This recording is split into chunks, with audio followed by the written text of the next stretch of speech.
Hello again.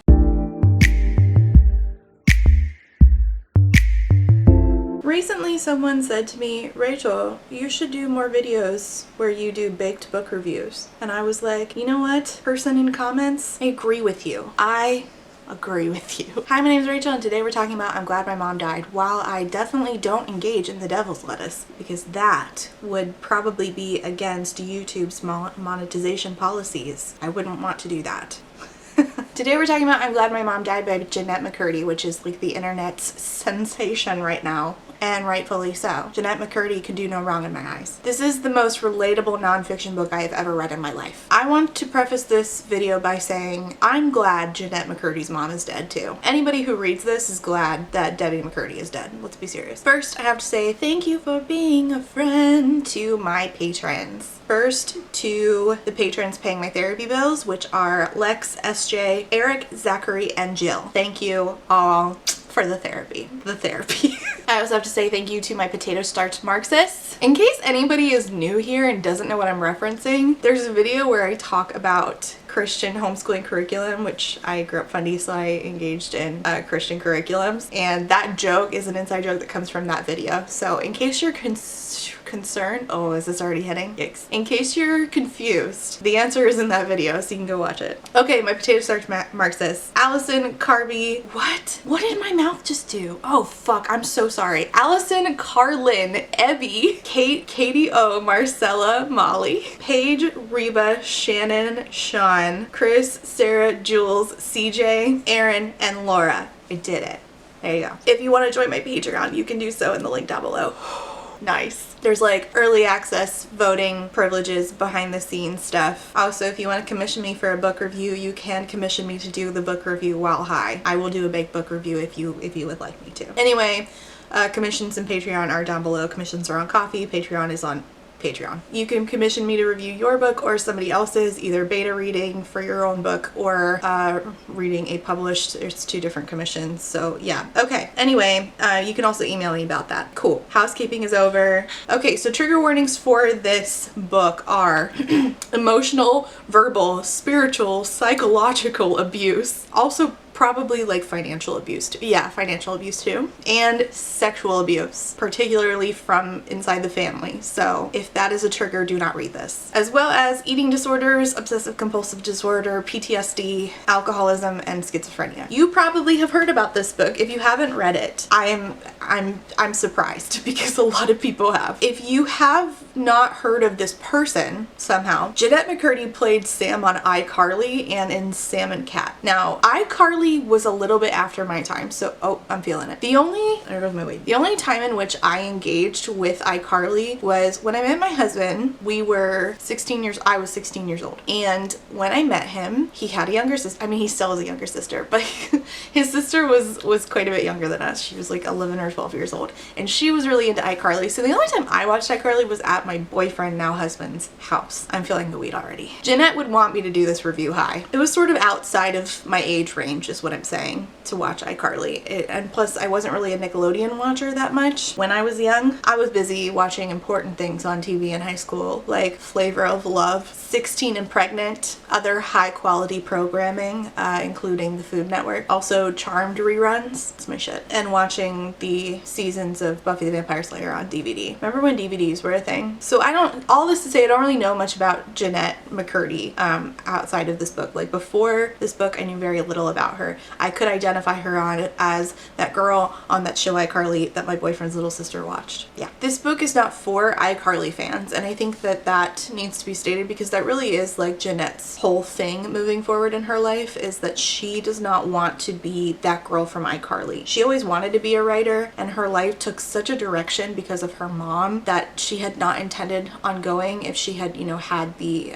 ability to make choices for herself. So I just lost my train of thought. Oof. Jeanette, help me. Help me, Jeanette. So I was not expecting this to be a memoir that I would relate to on such a deep emotional level, but I did. She mentions in the beginning, before her mom forced her into child acting, she was actually interested in writing, which makes total sense. She has an inherent talent, to be honest with you. And I hope she continues to write, because whatever she's interested in writing, I'm interested in reading from this woman. That's how talented I think she really is. So Jeanette grew up in a family with very dysfunctional parents, a few other older brothers, I don't remember how many, and she grew up in a family of Mormons. Her mother, Deborah, was not a good person. To put it lightly. Deborah inflicted a lot of abuse on her children, which Jeanette goes into excruciating detail about. And this book, and even its title, is really an examination of how though we place mothers on this pedestal as if like the pinnacle of womanhood that only those who know can understand is motherhood. And motherhood is this place in a woman's life that basically like makes her accepted into sainthood. But mothers are people, and sometimes people are really fucked up, and sometimes people abuse other people, and motherhood does not exempt you from that. In fact, sometimes motherhood simply puts a person who is already unhealthy into a position of power over another person, and they should not be in that position, and then they abuse that power. Jeanette explaining that her relationship with her mom at a young age became a position for her to fill a particular role that her mom needed her to fill, rather than a relationship between a mom and a daughter, or a relationship at all, really. Her mom used her to fill whatever void that her mom had in, whatever given scenario. So then her mom forced her into child acting because that's what her mom, Deborah, wishes that Deborah had done when she was young. Jeanette recalled herself as a child picking up on her mom's body language super early and being overly sensitive to what she felt as a kid needed to happen in a particular scenario to sort of like diffuse her mom's emotions, her bad moods in particular. And this part of the book was so incredibly articulated and helpful for me for two different reasons. So first, with my own mom, this was something that I experienced as well, and I still deal with to this day. I feel like I still need to be hyper aware of other people's body language and facial expressions, and if somebody sighs, particularly how my mom sighs, which is I feel this crushing feeling in my chest, and I worry that they're upset, and then I start to spiral because I didn't prevent them being upset, and now I need to diffuse the situation or it's going to get bad. I need to do damage control, even though it's not my responsibility. But unfortunately, things like this are taught to us by our parents, and if they aren't really worked out early enough in therapy, they can be habits that we end up not even consciously starting to employ in our adult life and towards our own kids. So in reading Jeanette's memoir, it was helpful for me in seeing my own childhood reflected in that way in particular, but also it helped me see better that my 6-year-old has started to do the same with me. He has started to pick up on my facial expressions and become hyper aware of that and worry about me being upset with him if he's done something, and he'll ask me, I want you to be happy. He'll ask me, he'll ask, are you mad? I want you to be happy. So this book is actually something that I would recommend my fellow parents read. Since reading this, I have started to flat out tell my 6-year-old, you don't have to be responsible for when mama feels something. Mama is in charge of regulating her own emotions. I think the weed is helping me to not cry right now, which is great, because talking about my kids I tend to tear up, but the weed's helping. I need to smoke more. Smoke more, cry less.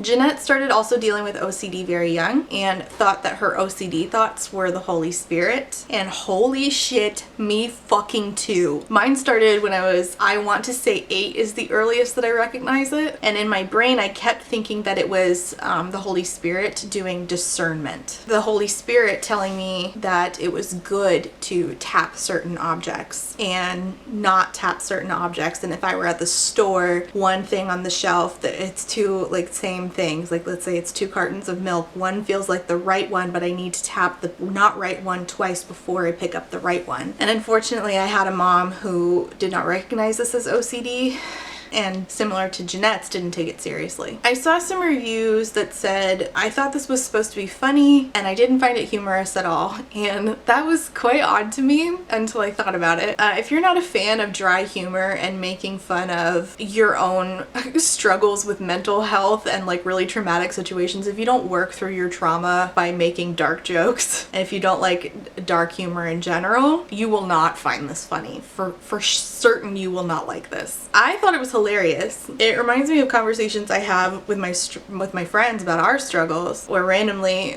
one of us will be in the middle of having an emotional breakdown and we're joking about how fucking miserable and worthless we feel. If you don't relate to that, you will not find this book funny. I thought it was funny. Don't get me wrong, this is not a comedy. Like, it's not a comedic book. It's a funny book, but it is raw and rough to get through. Listening to the audiobook, doubly so. There's this moment where after her mom dies, she's in therapy and the therapy starts asking questions about Deborah, about Jeanette's mom. Why were you your mom's best friend? Why didn't she have any friends of her own? You say your mom helped you by getting you into disordered eating. How did that help you? And literally Jeanette is like, why are you being so rude to mom? Why is this therapist questioning me about mom? Mom was the best. And she says that the therapist said to her, Jeanette, your mom got you into disordered eating. Your mom had you become anorexic. And while she's narrating you her own story, while she says this to you, you can hear her break down, and it just broke my heart. I cried like a baby. I had to pause it. Because she'll remember, you know, well, mom was told by my doctor that I looked like I was anorexic, and she said, you know, I don't know what's going on, but she did know, because she got me into anorexia. She was supposed to be my mom, and she did something extremely abusive to me. And if she were still alive, then I would still be doing that. I would still be taking her advice, even though it's detrimental to me. The eating disorder discussion in this is the most raw and honest conversation of and exploration of eating disorders that I have ever seen in a book. Honestly, probably in any form of media. People tend to say the same shit about eating disorders. I have dealt with disordered eating for a long time. They tend to say, oh yes, eating disorders, you know, that's because it gives you a sense of control, and that's, you know, you want control. And that's why in fundamentalism I was taught that it was a sin to have an eating disorder, because I wanted to be in control instead of letting God be in control. And I've even read books by fundies. If you've been on this channel long enough, you know that I read a book by a woman who wrote a book marketed towards minors that said, you know, when you have an eating disorder, it makes God sad because it reveals wrong heart attitudes that you have, where you care more about how you look than you care about making God happy. And it's like, oh man, like talk about compounding trauma. Like, as if an eating disorder is not hard enough, people like to view it as, oh, they just want to be in control. And it's like, I am struggling so hard, and yeah, I do want to be in control, and I am not in control. I'm not in control with my eating disorder. You're totally not in control, and it's frustrating. And I don't think that people who don't have an eating disorder understand how exhausting it is to have ED brain. Jeanette explains that there's this part in the book where she says that she's out to dinner with a friend, Miranda Cosgrove from iCarly, and when you're sitting down at a dinner with somebody and you have ED, you're having a conversation with them, but there's a secondary conversation that you are actively having, and it's exhausting, because that secondary conversation is you arguing with your ED brain. It is talking to you, so internally you're fighting with your own brain. I mean, does that sound like in control? It's exhausting. And everybody with ED, we hate it. I mean, that's why we get so much anxiety thinking about going out to eat with people. Like, just a simple thing that's supposed to be fun, it will never not come with that extra baggage. Any more weed. But the thing is, I think that Jeanette was really trying to get a particular point across here with this book. It's how she ends the book, really. And she says that we really place motherhood on a pedestal. The very title even made people upset. I remember saying on Twitter, like, okay, as a mom, you all can calm down. I'm cool with the book title being I'm Glad My Mom Died. Some moms are shit. These people were like, wow, how dare you? How dare you say something against mothers? It's It's like, well, mothers are people. They can be shitty, and that pedestal helps no one. And it didn't help young Jeanette, who didn't realize that she was being abused until she was an adult and her abuser died. I really hope that this book starts a broader conversation in the culture about not placing moms in this category of like untouchable sainthood, which doesn't actually help mothers become better moms. I would know I am a mom. I could have been a better mom if I had unlearned, if I had dealt with more in therapy and learned new coping mechanisms that were taught to me by my mom, which were taught to her by her mom, which were taught to her by her mom, who was an immigrant and dealt with a lot. And, you know, therapy wasn't a thing back in the 1920s. Well, it probably was, but not to the, yeah, you get what I'm saying. If we get the chance to evaluate the bad habits that we pick up and that we've started using on our own kids that were used on us, then maybe we can break the cycle. And that starts with not glorifying motherhood. Just because somebody gives birth does not magically make them above reproach. I don't want my kids valuing me just because I gave birth to them and chose to stay pregnant when I was pregnant with them and did the bare minimum, feed them, clothe them, drive them to school. I want them to value me because I treated them right and I taught them how to treat their kids right. I want them to value me for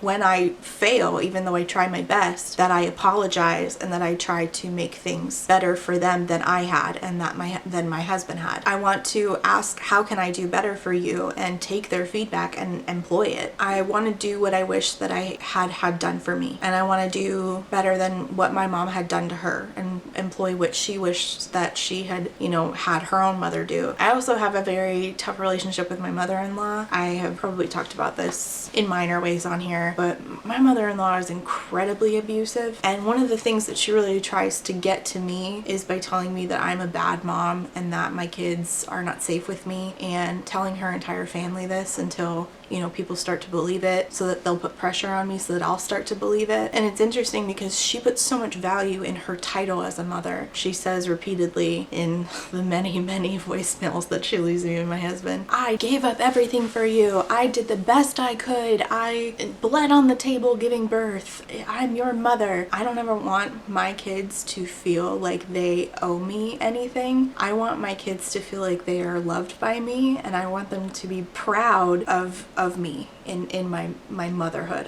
I want them to look at my actions and how I treated them on an emotional level, and I want the feedback that I get to be good, but also if it's not, I want to be able to take that and employ better methods so that when they have kids, they'll do that as well. I wish that somebody had done that for Deborah so that better could have been done for Jeanette. But I don't know her, but I felt so proud of her listening to this, because the self-awareness that she had talking about therapy and talking about these realizations and having to swallow these incredibly bitter pills about your own life, I just was so proud, and I want to be proud of myself as well. I want to employ those and become, you know, more self-aware and do better with the knowledge that I gain. And that really starts with me definitely not just saying, well, I'm a mom, I'm doing the best I can, and I gave birth, so now my kids owe me gratitude even if I treat them like shit. So this is such a learning experience, so I think that a lot of people who read this will have like a very particular experience where they're like, wow, I realized what was done to me. But as parents, I think that those of you who are parents, if there are many of you, I think that this book comes with like such a it's such an experience, because you're like, wow, where am I being the Debbie McCurdy to my kid? Where can I do better? So I just can't tell Jeanette how much I appreciate her. Like, this book, once in a while there are memoirs that really just change you, and this is that one for me. Oh man, it like just absolutely kicked my ass. That's why I had to get high to review it. Anyway, let me know in the comments if you had a difficult relationship with your parent and what you wish had been done better for you, and if you plan to have kids or have kids, what you're trying to do better for your kids. Let me know if you read Jeanette McCurdy's book and what you thought.